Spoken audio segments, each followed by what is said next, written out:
Ahora estamos inaugurando la segunda sesión de la Escuela de Formación Política Permanente que hacemos desde Movida Ciudad. Se llama Al Diablo con la Libertad. Siempre explicamos que es una inspiración, una cita de Rafael Acarrá, porque nos encanta disputar justamente la noción de libertad contra la idea de libertad financiera de este gobierno, que no es más que libertad para el endeudamiento y libertad para la precarización y para la crueldad. Entonces estamos dispuestas a disputar esa idea de libertad y además hacerlo con baile, con contenido, con formación, con encuentro. Y les invitamos a que bueno, puedan participar de los distintos encuentros que vamos teniendo. Tuvimos en febrero con la colectiva feminista en construcción de Puerto Rico, también un colectivo muy fundamental en la discusión sobre la deuda colonial en Puerto Rico. Ahora tenemos el honor de tener acá a Pedro Vizcay, abogado, militante, pero sobre todo un enorme y antiguo compañero y amigo. Y bueno, nos parece fundamental esta trilogía que pusimos para el título, Extractivismo, Finanzas y Crímenes, porque bueno, el asesinato de Berta Cáceres, que se cumplen 10 años en estos días, bueno, ha sido desde siempre una bandera desde los feminismos, es parte de una inspiración de lo que significa defender el territorio, poner el cuerpo a la defensa del territorio, y en el caso de Honduras, donde Berta fue asesinada, bueno, es uno de los territorios más agredidos justamente por los proyectos mega extractivistas, por la persecución de esos liderazgos y bueno, lo que hoy Pedro nos va a presentar, que es también cuál es la infraestructura financiera de esa criminalidad económica que va directamente contra las defensoras y defensores de los territorios. Nos parece clave, también va a estar un compañero de Copin, ahora lo va a presentar Ile, nos parece clave proveer y discutir herramientas de qué significa hacer investigación política hoy, vinculado a la dimensión justamente de lo financiero, del endeudamiento, del crimen y de cómo las violencias hoy se descargan sobre ciertos cuerpos y ciertos territorios. No es fácil investigar estas cosas, no es fácil hacer cartografía de flujos financieros que permanentemente están encubiertos. Y bueno, creemos que la presentación de este informe, que va a hacer Pedro hoy y que nos van a compartir también los compañeros de Copin desde la situación actual de Honduras, es clave para entender una dinámica regional y una dinámica que en Argentina nos convoca en particular. Así que paso la palabra a Ile y de nuevo muchas gracias por ser parte de esta escuela de formación de Movida Ciudad. Ahí está. Hola Camilo, buenas tardes. Hola, buenas tardes. Yo les he escuchado todo el ratito de la presentación. ¿Nos escuchás bien? Sí, yo los escucho bien. ¿Ustedes me escuchan bien? Sabemos, te pedimos disculpas por la demora, sabemos que tenés que irte rápidamente. Recién nuestra compañera Verónica hizo una presentación sobre el objetivo de la actividad que no sé si llegaste a escuchar, pero un poco tiene que ver con lo que vinimos conversando. Está Pedro aquí también. Pero si querés aprovechamos, Camilo Bermúdez es integrante del COPIN, que es el Consejo Cívico de Organizaciones Populares e Indígenas de Honduras, la organización donde militaba Berta. Y teníamos preparadas para vos unas preguntas, considerando la distancia que tenemos para tratar de establecer un marco que nos permita comprender la potencia del trabajo de Copin y también la importancia de este informe. Un poco preguntarte, que nos cuentes sobre Copin y sus dinámicas de organización, que nos cuenten qué expectativas o qué importancia tiene para ustedes el informe y con qué objetivo, de modo tal que también nos permita sostener su réplica, su difusión y comprender la importancia estratégica de estos informes que si no quedan atrapados en estas burocracias. Y sí, invitarte a que nos cuentes o nos compartas a partir del cambio electoral reciente en Honduras, cuáles son las expectativas, los desafíos y también las dificultades de aquí hacia adelante. Sí, bueno, claro que sí. Primero, un saludos a todas las personas. No veo quiénes están ahí, pero un saludo desde aquí, de las tierras del pueblo Lenca. Y muchas gracias por la invitación. Saludos a Pedro, que entiendo que está también ahí. Para contestarles, yo quería compartirles algunas imágenes que pueden ayudar. No sé si ven, ustedes me ven, pero a nosotros nos gusta comenzar un poco ubicándonos geográficamente. ¿Ven mi pantalla? Va, bueno, pues el pueblo Lenca, que es, digamos, el pueblo que está organizado en la organización del COPIN, está ubicado en el suroccidente de Honduras, en esta parte que está en limítrofe con El Salvador, que hace parte de Mesoamérica. Para nosotros, eh, como nuestra región más amplia es la región de Mesoamérica, que empieza desde el sur de México, con varios pueblos del sur de México, luego con los pueblos de Centroamérica, y que conecta con los pueblos limítrofes entre lo que se conoce como Panamá y Colombia. Pues nosotros estamos aquí como en la parte central, en las montañas. Aquí les muestro, en Honduras hay 9 pueblos indígenas, 9 o 10 pueblos indígenas reconocidos, y el pueblo Lenca, que es el pueblo del Copín, es el pueblo más grande y que está, digamos, en esta parte que está mostrada en este mapa, que es como roja, que cubre varios de los departamentos de lo que nosotros identificamos como el suroccidente de Honduras. Eh, y bueno, el COPIN es una organización del pueblo indígena Lenca. Es una organización que surgió hace ya más de 30 años. Surgió en 1993. En este 27 de marzo vamos a cumplir 33 años de la fundación. Eh, es una organización que está compuesta por todas las edades y todas las pertenencias en las comunidades, pero hay una participación importante de las compañeras mujeres. eh, y es una organización que ha sido histórica en el país, porque fue de las primeras que inició con la lucha por la reivindicación de los derechos del pueblo indígena lenca, o de los pueblos indígenas en general, en los años 90, cuando se estaba supuestamente celebrando los 500 años de la llegada de los españoles a América. Entonces, en ese marco de esa celebración o de esa conmemoración, y de la situación del pueblo, de los pueblos indígenas en Honduras, entonces se organizaron varias personas y varias comunidades para reivindicar la existencia de pueblos indígenas que no eran historia, sino que eran parte viva de la historia de Honduras. Y así entonces surge esta organización, que es, digamos, la organización eh, que ha aglutinado a más de 200 comunidades del pueblo lenca a lo largo de estos más de 30 años de organización. Básicamente, el COPIN es una organización que lucha por los derechos y por los territorios del pueblo lenca, en relación con las otras luchas que existen en el país, en la región, las luchas de las mujeres, las luchas de los sindicatos, la lucha de, de las diversidades, la lucha de otras poblaciones en las ciudades. Y en durante estos 30 años, algo que ha marcado la lucha del COPIN en defensa del territorio y de los derechos de las comunidades lencas tiene que ver con los intereses extractivistas en el país, que no sé si todavía ven mi, mi, mi pantalla, pero nosotros colaboramos para crear este mapa en el que se muestran, digamos, los distintos tipos de intereses geoestratégicos que hay en el territorio, y precisamente en esta parte suroccidental de Honduras se ve que hay muchos intereses, sobre todo mineros e hidroeléctricos.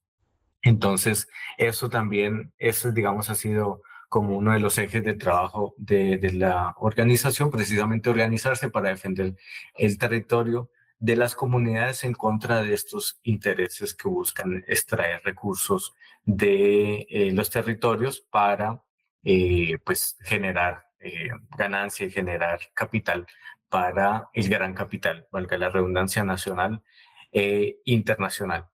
Entonces, bueno, después de esta un poco ubicación geográfica, decirles que dentro de los ejes de trabajo del COPIN, obviamente está el tema de protección de los bienes comunes de la naturaleza, de las comunidades lencas. Está el trabajo de comunicación y educación popular. Está el trabajo de generación de proyectos alternativos económicos. Y desde hace 10 años hemos desarrollado otro eje de trabajo que es el eje de trabajo o de lucha de la justicia, derivado o más bien, digamos, enfrentándonos al asesinato de la compañera Berta Cáceres, quien fue fundadora de nuestra organización.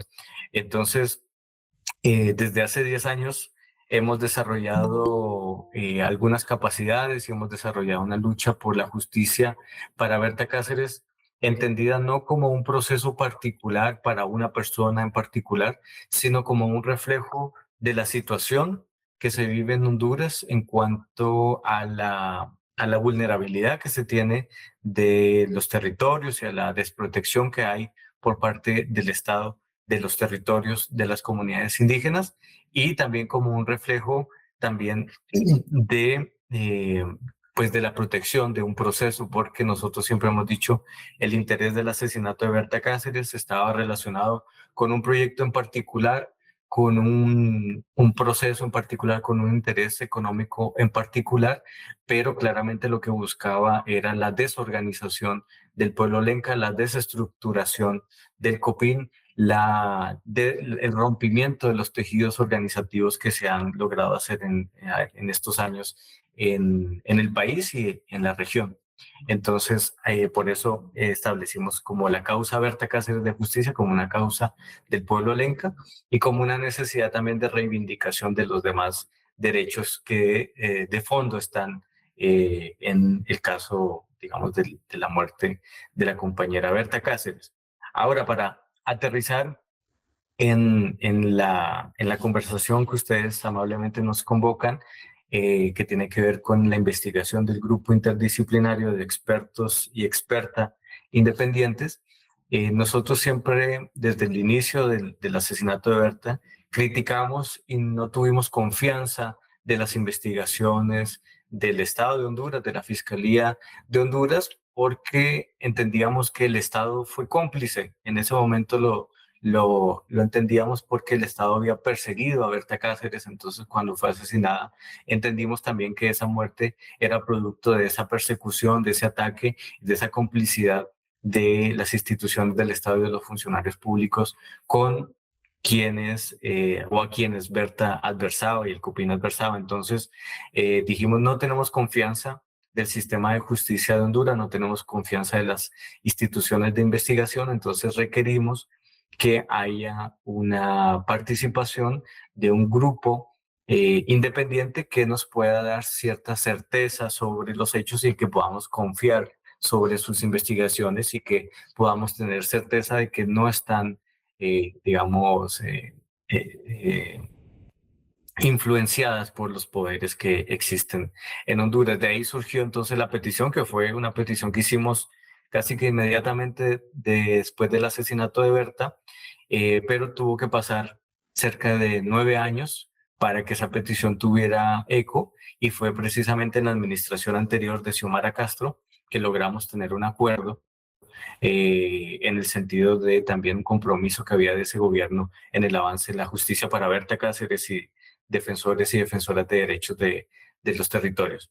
Entonces, ahí fue que nosotros solicitamos al Estado que el Estado solicitara a la Comisión Interamericana una asistencia técnica en la forma de un grupo especializado de investigación que pudiera investigar la autoría intelectual del asesinato de Berta Cáceres, pero a raíz de el proceso investigativo y el proceso de exigencia de justicia que hemos llevado durante, o que tuvimos durante esos 9 años anteriores, dijimos no solamente la autoría intelectual o no dejarlo, digamos, tan generalmente, sino que también dijimos debe investigarse delitos conexos y en esos delitos conexos investigarse los delitos financieros, porque ya habíamos identificado que la trama del asesinato de Berta Cáceres tiene que ver obviamente con intereses económicos, pero también con una estructura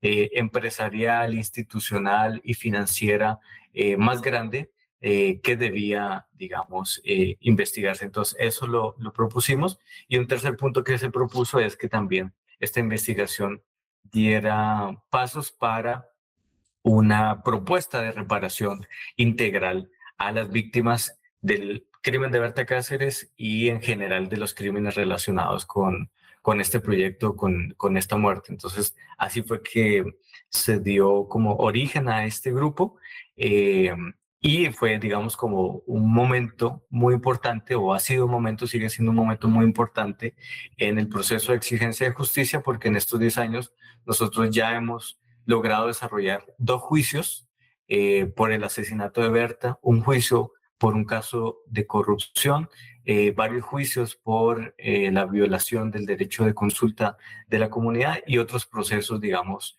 digamos un poco más pequeños.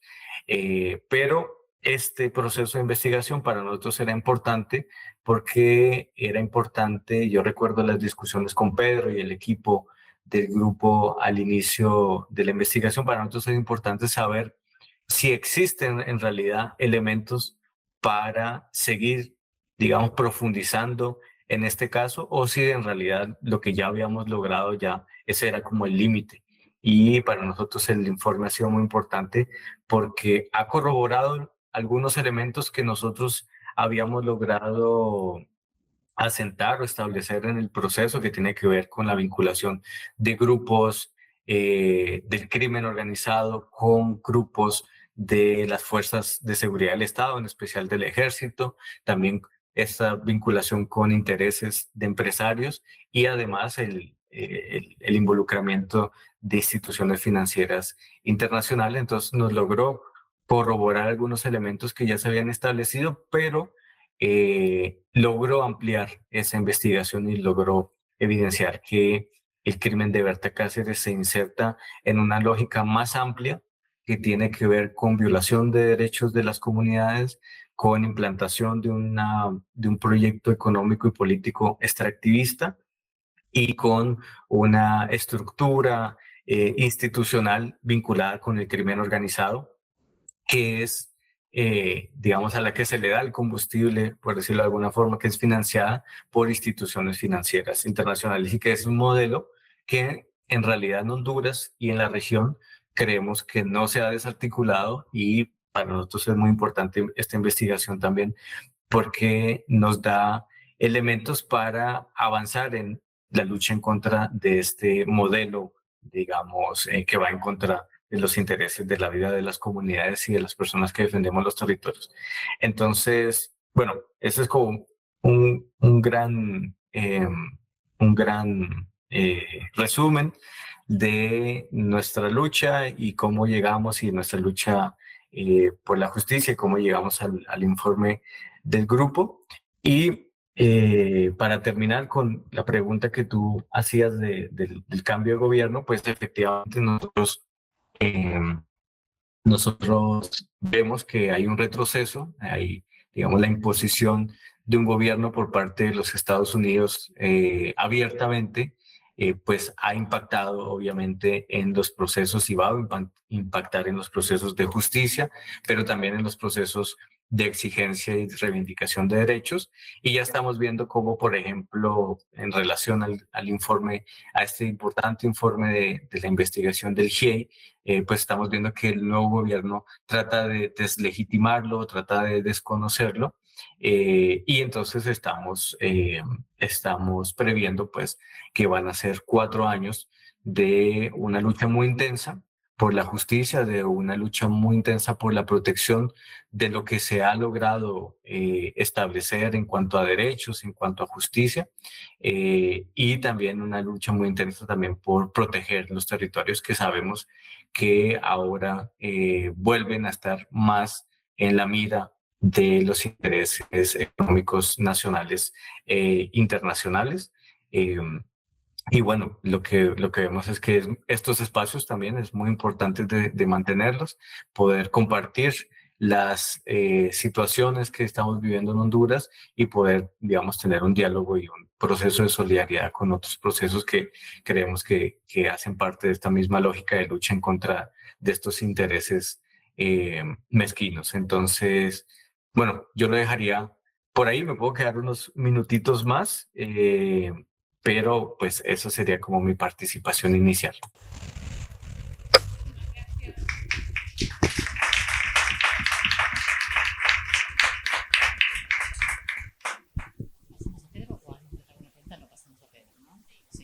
Bueno, ahora vamos a charlar un poco con Pedro. Pedro integró el GIEI, este grupo de expertos independientes, en función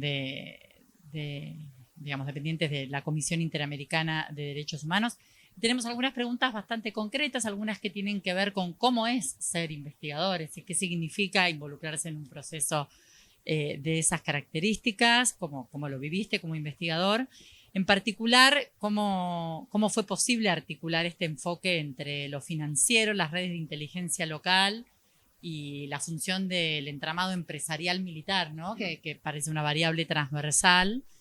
Y también preguntarte un poco, aprovechando tu condición de argentino, Pedro, y de una persona que conoce también otras latitudes, un poco en función de esta experiencia, ¿qué cosas te parece son importantes nosotros tengamos presentes respecto de, bueno, las escalas continentales de estas avanzadas neoconservadoras y cuánto ves de esas dinámicas de funcionamiento de ese esquema de alianza financiero, militar, empresarial, de saqueo y extractivista, cuánto de eso aparece presente en nuestras realidades? Bueno, gracias realmente a todos y todas ustedes. Para mí es un gusto estar aquí compartiendo algunas ideas de este trabajo. Gracias especialmente a Vero, a Lucy, a Ile, a quienes conozco hace mucho tiempo y quiero mucho.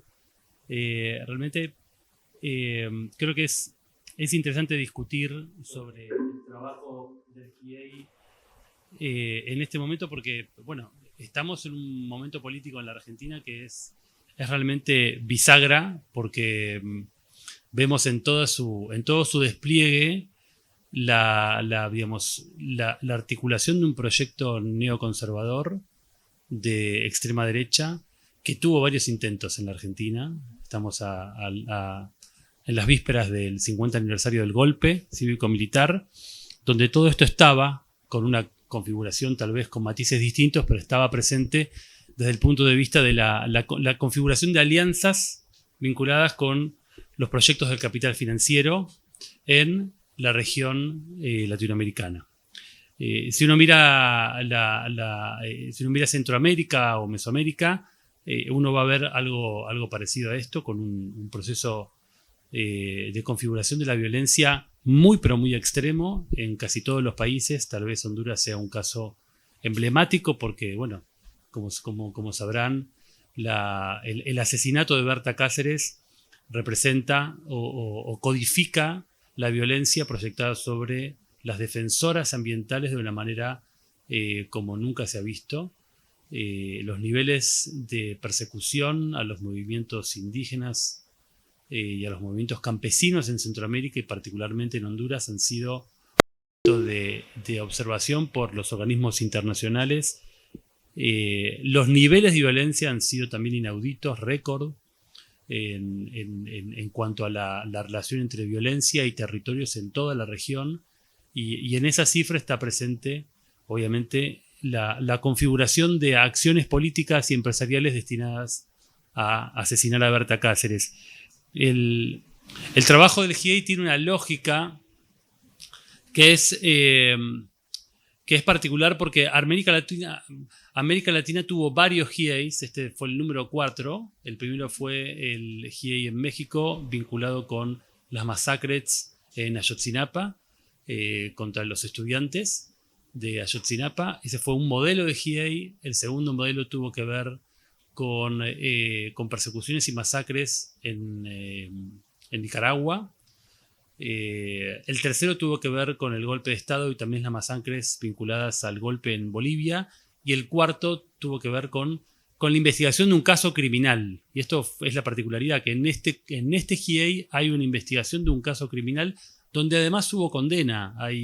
Creo que no sé si hay una presentación por ahí, pero en la presentación están los datos de los condenados. Hubieron cerca, si quieren, las pueden poner, vemos algunas cosas. Bueno, acá está el... O como ustedes quieran. No. En el caso hubieron condenas, ¿no? Este es el GIEI, aquí estoy, bueno, soy yo el más alto. Ricardo Guzmán Loyo de Guatemala y Roxana Altos de Estados Unidos. Del otro lado tienen a la hija de Berta Cáceres en el momento de entrega del informe, y en el medio, la señora del medio es una representante del Ministerio de Relaciones Exteriores de Honduras. En la siguiente están los datos de los condenados. Es el grupo interdisciplinario de expertos independientes. Es un nombre largo. La idea de los GIEIs es construir una mirada interdisciplinaria de investigación social. En algunos casos también es investigación política. En este caso fue investigación forense con un condimento muy fuerte que cruzaba derechos humanos e investigación financiera aplicada a un caso concreto que es el asesinato de Berta Cáceres, ¿no? Lo particular de este caso es que había condenas. Entonces, en la medida que había condenas, la pregunta era si era o no era un caso de impunidad. Incluso el Ministerio Público, en una conversación que tuvimos, nos dijo un día, ¿no? Esto no es un caso de impunidad, acá hubieron condenas. Y si ven, bueno, no se llega a ver bien, pero los datos de condenas son muy altos. Hay condenas a 50 años, 30 años, 40 años, 25 años. Pero ¿quiénes estaban condenados en el caso?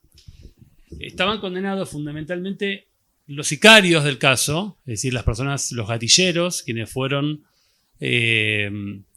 designados para ir y ejecutar la operación de matar a Berta Cáceres, y junto a ellos estaba condenado un actor de nivel intermedio, que era un ex militar vinculado con la seguridad de la empresa que llevaba adelante el proyecto hidroeléctrico en la zona donde recién Camila les mostraba, ¿sí? En la zona de La Esperanza, es una región en Honduras, en el sur de Honduras, donde ahí se había instalado la decisión de llevar adelante el proyecto hidroeléctrico.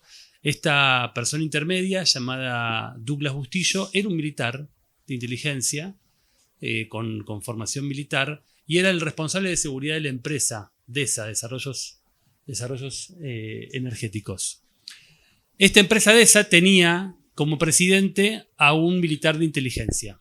Un militar de inteligencia con mucha formación y que actuaba como un empresario que procedía del mundo de la inteligencia y se estaba reconvirtiendo en el mundo empresarial netamente. Detrás había accionistas, acá tienen un poco el esquema, había accionistas que eran empresarios bancarios y empresarios ligados a la actividad de compraventa de camiones. Por ejemplo, tenían y maquinarias, tractores y demás. Tienen todavía la representación en Honduras de la empresa John Deere, que es una empresa de tractores. Entonces, digamos, lo que había en el caso era condenas sobre los sicarios que estaban aquí abajo y sobre algunos eslabones intermedios, el responsable de seguridad, el responsable de temas sociales y ambientales, y el presidente de la compañía, que era esta persona que venía del mundo de la inteligencia llamada David Castillo. Pero no había una investigación sobre la pata, lo que acá llamamos la pata empresarial, digamos, la pata accionarial de la empresa que había financiado y que tomaba las decisiones en lo que nosotros hemos denominado la junta directiva del proyecto. La junta directiva es una instancia clave porque es donde se tomaban las decisiones vinculadas con qué hacer con Berta Cáceres. ¿Quién era Berta Cáceres? Desde el punto de vista del proyecto DESA, que era un proyecto de construcción de una represa hidroeléctrica en Honduras. Berta Cáceres era ni más ni menos que un obstáculo. ¿Por qué era un obstáculo? Porque logró de manera muy, muy persistente coordinar y llevar adelante, junto al resto del COPIN, la articulación de las diferentes comunidades lencas que vivían en la zona donde se desarrollaba el proyecto.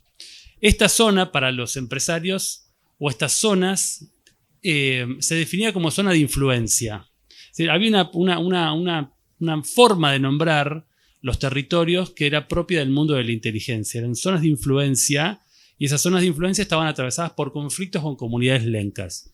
La estrategia de la empresa era negar estos conflictos, negar que existiese población lenca, a pesar de que incluso las cifras oficiales terminaron mostrando en la investigación que el 97% de los habitantes eran de origen lenca, que es la principal población originaria de Honduras. ¿Por qué en un caso de impunidad? Bueno, fundamentalmente porque las condenas eran insuficientes, no por la cantidad de años, sino porque habían simplemente llegado al eslabón más débil de la cadena. Estamos hablando de sicarios, así que eran, digamos, personas de mucho poder de fuego, pero eran en la estructura organizativa del caso, eran los sectores que tenían bajo poder de decisión. Lo que hicimos fue investigar en función de eso la línea empresarial, y lo que nos encontramos rápidamente es que en la investigación habían elementos muy concretos que mostraban que había una vinculación clara con dos actores claves dentro del proyecto, que eran, uno, el responsable, el gerente financiero de la empresa, el que administraba los pagos y llevaba adelante las acciones relacionadas con la administración de las cuentas bancarias, y los accionistas, que eran 3 personas. Estas 3 personas y el director financiero pertenecían todos a una misma familia. La familia Tala Sabla, que es una familia de empresarios en Honduras, muy importante, que tiene, además del negocio de los camiones y motores, tiene el negocio bancario. El padre de ellos, o el abuelo de este gerente financiero, había sido el dueño de un banco que habían comprado en los años 90 unos capitales colombianos, y si ustedes van por Centroamérica van a ver, o van a Panamá, van a ver que hay un banco que se llama BAC, ese es el banco que llevaba adelante la operación financiera ligada con el proyecto. La decisión de matar a Berta Cáceres tuvo que ver con, como les decía, con el hecho de que Berta representaba un obstáculo para el desarrollo integral de ese proyecto hidroeléctrico de características netamente extractivas, y que había puesto en funcionamiento o en circulación muchísimo dinero. 19 millones de dólares de capital social había levantado la empresa de esa para poder ir a los bancos internacionales. Eso lo vamos a ver en un ratito. Pero el punto central de la investigación fue que logramos encontrar al principio datos muy concretos de comunicaciones telefónicas con el gerente financiero y con el presidente de la compañía, que estaba condenado. El gerente financiero está prófugo actualmente, desde hace varios años, y estas llamadas no habían sido analizadas por el Ministerio Público. Es decir, el Ministerio Público había hecho un recorte sobre un grupo de personas sospechadas y después condenadas, que eran los sicarios, pero no había avanzado en la cadena de responsabilidad hacia la estructura corporativa de la empresa. Teníamos ese dato, preguntamos al Ministerio Público si habían analizado esto. El Ministerio Público contestó que no habían hecho un análisis sobre el gerente financiero, sobre los teléfonos y demás, y tampoco había imputaciones sobre los directivos y accionistas principales de la empresa. Entonces, esa fue una línea de investigación, y por eso el caso era un caso de impunidad. Pero en paralelo nos preguntamos quiénes eran los sicarios. Y cuando nos preguntamos quiénes eran los sicarios, encontramos que los sicarios pertenecían a una estructura de criminalidad organizada dedicada al narcotráfico en una operación triangulada entre Honduras, Belice y Colombia. ¿Qué había con esto? Digamos, estas personas dedicadas al tráfico de drogas tenían una inserción directa en estructuras militares y en estructuras de inteligencia. Entonces, acá viene un primer elemento que es, me parece a mí, definitorio sobre este problema en América Latina, pero centralmente con la configuración centroamericana, que es el rol de las Fuerzas Armadas y el rol de los agentes de inteligencia con formación en inteligencia en operaciones ilegales vinculadas con nada menos que con narcotráfico. En ese grupo había una persona llamada Mariano Díaz, que era compañero de formación en el batallón con este señor Douglas Bustillos, que era el que manejaba la seguridad. Mariano Díaz, en la estructura de criminalidad organizada dedicada al tráfico de drogas, tenía una función principal. era un militar activo de alto rango y proveía de equipos militares y armamento a la organización para poder con eso trasladarse a lo largo del territorio simulando ser militares, tener armas para poder enfrentar situaciones de resistencia con militares o con organizaciones en territorios concretos y de esa forma poder llevar adelante el trasiego de drogas. Estaban investigados, es decir, al momento en que se produce el asesinato de Berta Cáceres el 2 de marzo de 2016, existía una investigación penal con escuchas telefónicas en donde había registros concretos sobre qué hacía esta estructura sicarial durante el momento en que mataron a Berta Cáceres. ¿Y qué es lo que estaba haciendo? Bueno, fundamentalmente ahí había dos cosas. Estaban traficando drogas y planificando un proceso de tráfico de drogas, pero a su vez estaban planificando acciones de sicariato. Lo que ellos llaman en las escuchas la necesidad de sicariar, llevar adelante acciones concretas para matar personas por encargo. Y esta era la función que hacían, a esto se dedicaban. Pero lo particular es que encontramos cuando empezamos a mirar esos registros de llamadas telefónicas, nos encontramos con que en realidad la muerte de Berta Cáceres estuvo precedida por 5 intentos, que están explicados una diapositiva antes. Después los compartimos, sí. Así no se marean con eso. Pero había 5 incursiones, habían hecho 5 intentos previos de rodear a Berta Cáceres con estas personas que eran agentes de inteligencia y militares, donde en algunos momentos la vigilaban, la seguían y levantaban información, y en otros momentos concretos habían intentado matarla. De hecho, había un registro concreto de un intento de matar a Berta Cáceres en el mes de febrero que abortaron porque, bueno, las condiciones en ese momento no estaban dadas y había un plan que consistía entre fusilar a Berta Cáceres o generar un accidente en una ruta de montaña para que el auto cayera por una ladera. Esas eran un poco las opciones que manejaban o que barajaban los sicarios. ¿Qué pasó con esto? Las 5 incursiones que se descubrieron, el Estado las había escuchado a tiempo. Y en una de esas incursiones, en la planificación de una de esas incursiones, los audios hablaban de que había que contratar un gatillero, que ya lo tenían identificado, que tenían el ok de los de arriba y que tenían también el ok de la gente de inteligencia. Esto daba cuenta, si bien no se mencionaba el nombre de Berta Cáceres, daba cuenta de que el Estado conocía ya el día 4 de enero, a Berta la matan un 2 de marzo, el 4 de enero el Estado ya conocía de manera muy clara, muy contundente, que había un operativo, un complot para matar a una persona organizado por un grupo de militares y de narcotraficantes muy insertos en la estructura de inteligencia del Estado. ¿Qué hizo el Estado frente a esto? Absolutamente nada. Dejó la zona liberada para que las cosas siguieran como estaba. Esto marca un dato central de la responsabilidad del Estado en materia de violación de derechos humanos, porque el crimen era previsible. Y el crimen no solamente que era previsible, sino que el Estado tenía conocimiento, digamos, de manera online, podríamos decir, de manera, digamos, en tiempo real, gracias, en tiempo real de cómo iban a planificar y cómo iban a ejecutar el crimen del 2 de marzo, donde finalmente muere Berta Cáceres. Saben que en el crimen hubo algo muy, muy de la historia de Operación Masacre de Roberto Walsh, porque Berta Cáceres no estaba sola en la casa, estaba con un compañero mexicano que se hace pasar por fusilado también y que es el primer testigo que cuenta cómo fueron los hechos dentro de la vivienda. Gustavo Castro escucha el momento en que entran, ingresan a su habitación, le disparan, el tiro le pasa por el costado, cae al costado de la cama, se hace el muerto y el sicario finalmente no lo remata nuevamente.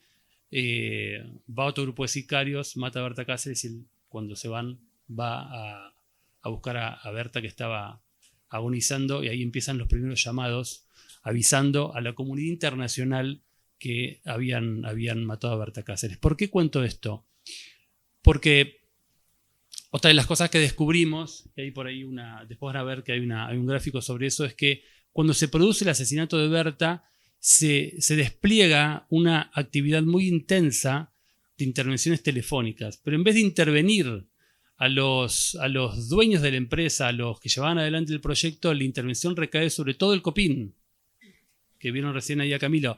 Todo el Copin, toda la familia de Berta Cáceres, todos los referentes internacionales que acompañaban a Berta Cáceres, acá tienen, son objetos de intervención por varios meses, marzo, abril, mayo, junio. Todas las líneas azules son integrantes del Copin, intervenidos durante 4 meses, mientras que en las líneas rojas tienen las intervenciones puntuales de las personas que después terminaron siendo objeto de investigación penal. Puntualmente, el presidente David Castillo y algunas personas más de la empresa DESA. Ahora, ¿el Estado tenía conocimiento de que había un conflicto con la empresa DESA que tenía impacto directo sobre la vida de Berta Cáceres al momento en que se produce el homicidio? Sí tenía conocimiento también de esto, porque Berta había denunciado en diferentes instancias que la querían matar, había presentado denuncias en el Ministerio Público y había sindicado que el conflicto tenía que ver con el desarrollo de la represa hidroeléctrica del proyecto Agua Zarca. De hecho, le habían dado unos meses antes un premio internacional a su lucha como dirigente ambiental, el premio Goldman, que le había puesto en el centro del reconocimiento público global en materia de defensoras ambientales. El Estado conocía, pero decidió no investigar a los responsables del crimen y sí investigar a la familia. Ese también es uno de los grandes problemas que tiene la investigación, porque el uso de los instrumentos del Estado para llevar adelante una investigación se volcó directamente sobre las víctimas, no sobre los perpetradores del crimen. ¿Pero por qué cuento esto también? Porque esas escuchas permitieron revelar que fue gracias a la presión internacional que hicieron los amigos y amigas de Berta Cáceres en el mundo que se logró romper la primera teoría que había dado el Ministerio Público sobre cómo había sido el crimen de Berta. Y esa primera teoría decía que a Berta la habían matado por un crimen de faldas.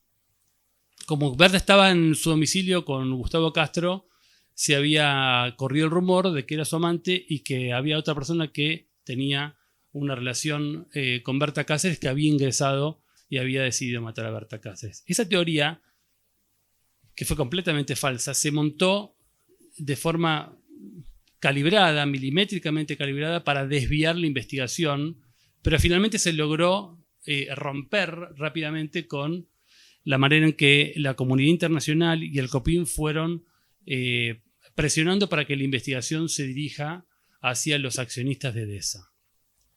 Una vez que ocurrió esto, viene una segunda variable de encubrimiento del crimen o de entorpecimiento, que consistió en plantar un audio falsificado en un teléfono de una persona que decía básicamente que a Berta le había mandado a matar a un alcalde X de una comunidad cercana.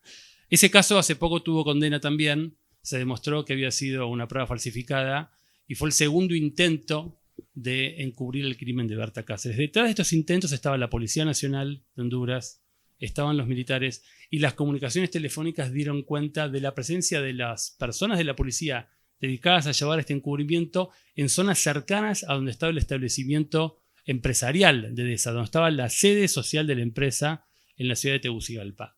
Hay pruebas muy claras respecto del involucramiento de la empresa.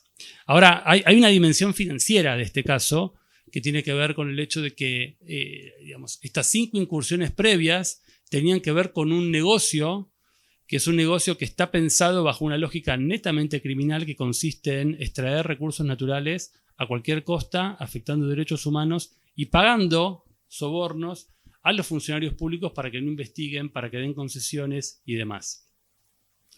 Ese modelo de negocios criminal, que también se ha llevado hace poco la vida de Juan López en Honduras por denunciar el avance de la industria minera extractivista en el país, tuvo como características que la empresa DESA, fundamentalmente su accionista principal, que es la familia Atalazabla, reuniera 19 millones de dólares de capital para ir a pedir fondos financieros a los bancos internacionales, a 2 bancos. Un banco con presencia centroamericana, que es el Banco BCIE, y un segundo banco, que es el FMO, que es el Banco de Desarrollo Holandés, y que también tiene colocaciones de préstamos bancarios en la Argentina.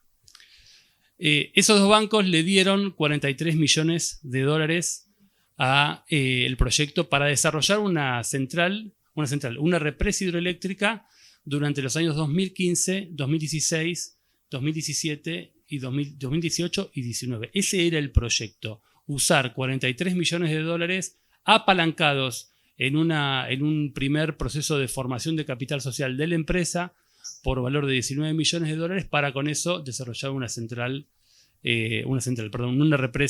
represa hidroeléctrica en el país. Pero ¿qué fue lo que ocurrió en torno a esto?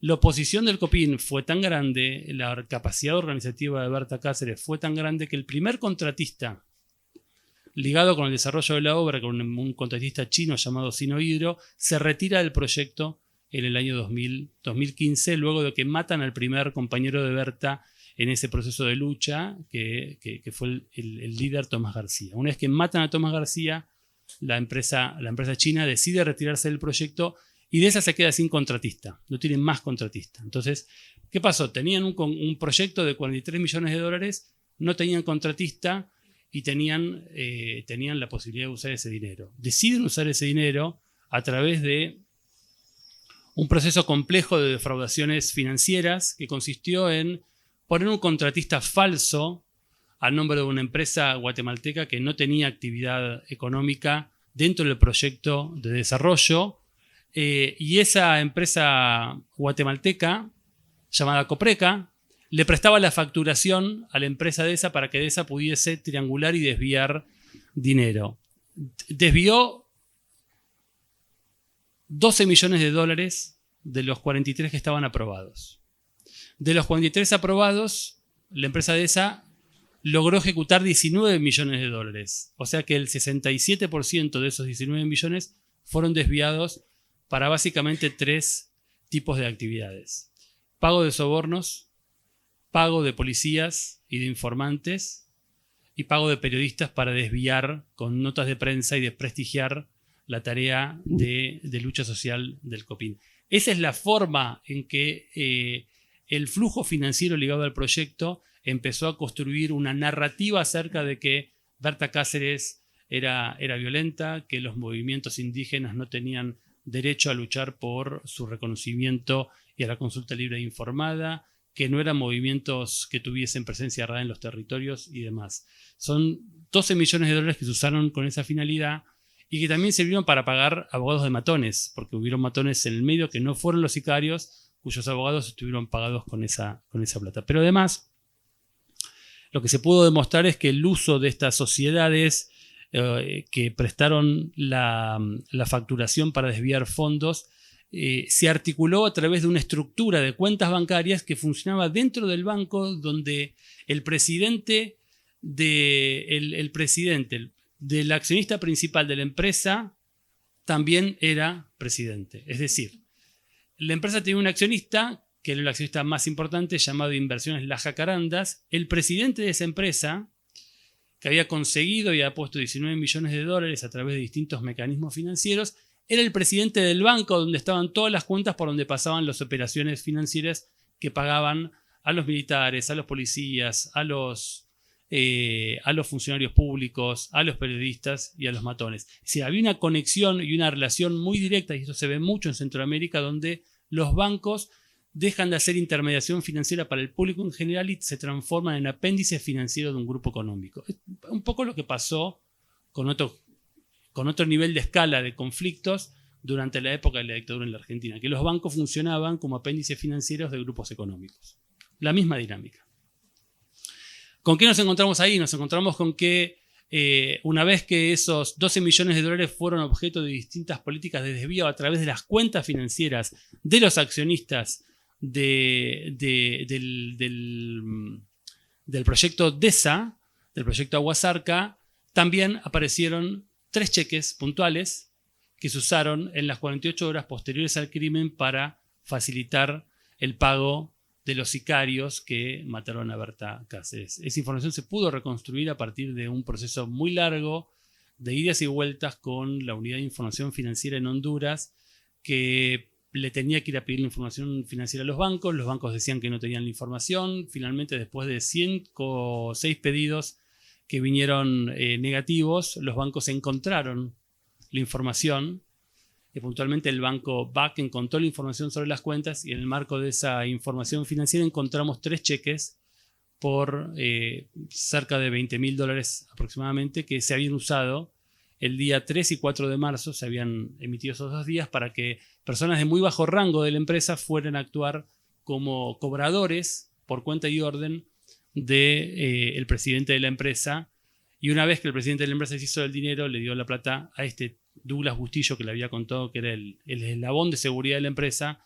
Ese Douglas Bustillo se encontró en un shopping con uno de los sicarios, le entregó una bolsa con la plata y ese sicario se movió de una localidad a otra y le dio la plata a los sicarios. En efectivo.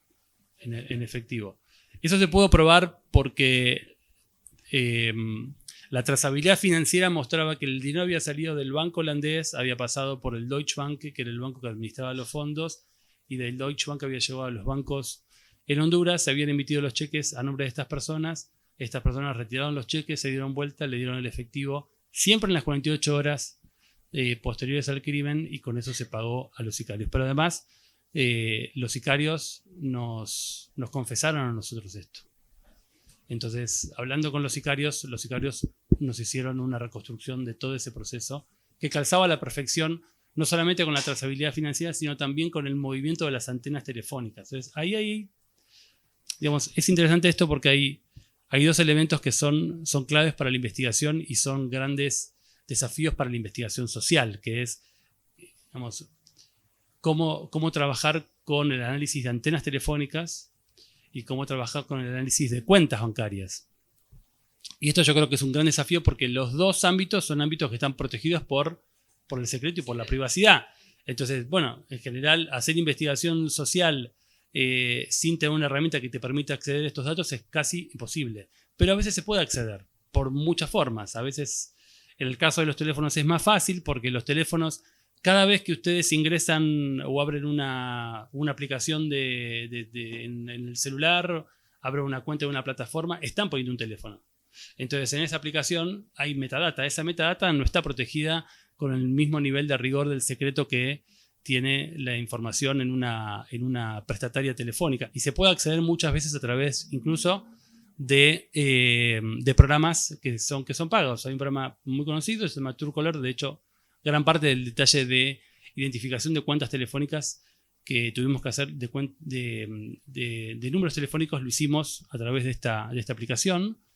Y en el caso de las cuentas bancarias es un poco más complejo porque te tienen que dar los bancos la autorización para ingresar al secreto. Pero, y esto es un poco mi visión sobre esto y después por ahí la compartís, pero digamos, yo creo que, y es un poco la formación que tenemos, la política criminal y la persecución penal comunitaria es una de las grandes herramientas para poder intervenir en los casos penales complejos desde el punto de vista de la representación de las víctimas.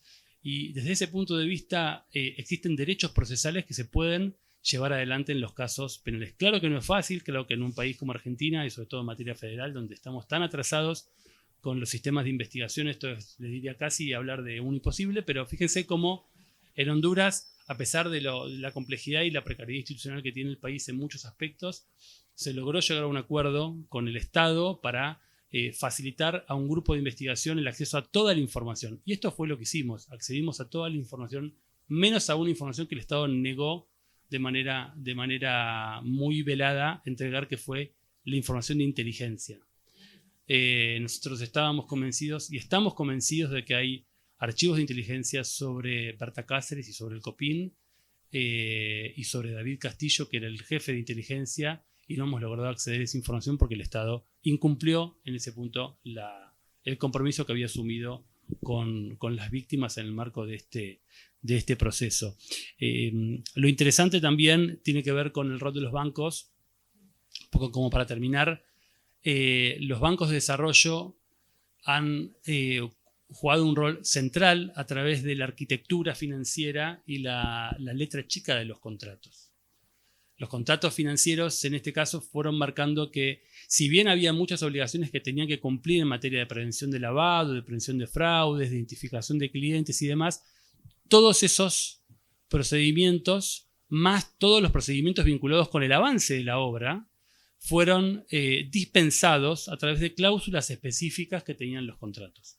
Y esa dispensa construyó una malla muy especial dedicada a no supervisar el flujo financiero que se utilizó para financiar, por un lado, la violencia y por otro lado, el asesinato de Berta Cáceres. La pregunta es, ¿los bancos sabían de esto? Sí sabían. Berta Cáceres había avisado con notas formales presentadas al directorio del banco holandés en al menos 2 oportunidades, diciéndole que el destino de esos fondos no iba a ser el desarrollo, sino el financiamiento de la violencia en los territorios lencas. Berta mandó 2 cartas explicando esto a los bancos. Los bancos lo que hicieron fue, en función de eso, construir una estrategia sistemática de negar el conflicto, de decir que el conflicto era un conflicto de menor importancia, de decir que no eran comunidades lencas, de decir que eran comunidades organizadas con una finalidad política, es decir, negó la existencia de pueblos originarios, el derecho a la consulta previa, libre e informada, y sobre esa base avanzó como si hubiesen estado dadas las cosas para cumplir con los estándares ambientales y sociales. Entonces ahí la pregunta es si los bancos internacionales de desarrollo incumplieron sus políticas internas de due diligence por fallas en los sistemas o financiaron la violencia como una manera de construir un modelo de negocios basado en la extracción de los recursos naturales y en la afectación sistemática a derechos humanos. Y yo creo que acá está el debate central desde el punto de vista del cruce entre derechos humanos y investigación financiera. Y es que hay que empezar a ver a las corporaciones dedicadas a proyectos extractivos como estructuras que tienen una tendencia a, sobre todo si los contextos de país facilitan esto, a utilizar mecanismos ilegales que van en un amplio espectro, desde sobornos hasta acciones netamente violentas, para expandir su modelo de negocios. Y esto es clave porque habla de la responsabilidad internacional de los bancos por violación, de los bancos o de las corporaciones, ¿no? Según el tipo de entidad, por violación o por graves violaciones a derechos humanos. Acá lo que se vio de manera muy concreta es que tanto DESA como el Banco Centroamericano de Integración Económica, el BCIE, y el Banco FMO fueron las 3 partes de un mismo modelo de negocios dedicado a financiar la extracción de recursos naturales sin importar el respeto a los derechos fundamentales de los territorios lencas. Esto incluso, y con esto termino, el propio Banco FMO conocía y discutió en la Asamblea del año 2000, la Asamblea de Accionistas del año 2017, cuando explicó a sus accionistas un poco cómo iba la trama del conflicto posterior al asesinato de Berta, explicó que conocía que en ese lugar donde se iba a hacer una represa, finalmente no se iba a hacer una represa. Y eso es un dato central, porque si te habían dado plata para hacer una represa, y el que ponía la plata era un Banco Internacional de Desarrollo, había puesto $43 millones, y el banco sabía que no se iba a hacer la represa, ¿para qué dio la plata? Esto creo que es un poco la cuestión central, que en definitiva... Y la respuesta es que la naturaleza se transformó dejó de ser un commodity explotable desde el punto de vista capitalista para transformarse en un activo financiarizable. Y lo que ha pasado ahí es que ni siquiera la naturaleza se concibe ya como un commodity, sino que la naturaleza es, en este caso, un activo que los bancos de desarrollo utilizan para transformarse en bancos de inversión sin ningún tipo de regla vinculada con el respeto a las comunidades indígenas, el respeto a los derechos fundamentales y demás, ¿no? Creo que el corazón del problema, y creo que el principal aspecto que abre esta investigación, un poco respondiendo a Camilo, es que sí había un caso de impunidad, que sí había líneas de investigación que no se habían continuado, que se habían discontinuado de manera deliberada por el Ministerio Público, y que además existen elementos muy claros que marcan la responsabilidad, en este caso de la Banca Internacional de Desarrollo, por haber llevado adelante un proyecto de financiamiento de políticas extractivas, sabiendo que los costos de derechos humanos y los costos de afectación a pueblos originarios son altos para las comunidades, pero siguen siendo puestos como un componente de los costos dentro de la valorización financiera final de estos proyectos, ¿no? Entonces creo que ahí está la cuestión, en ver que detrás de estas actividades como la del desarrollo del proyecto Aguasarca, lo que hizo un banco de desarrollo holandés fue transformar la naturaleza como un activo financiero más. Uno podría preguntarse, ¿y en Holanda qué hicieron con esto? Nada. Una pregunta. No, primero una pregunta.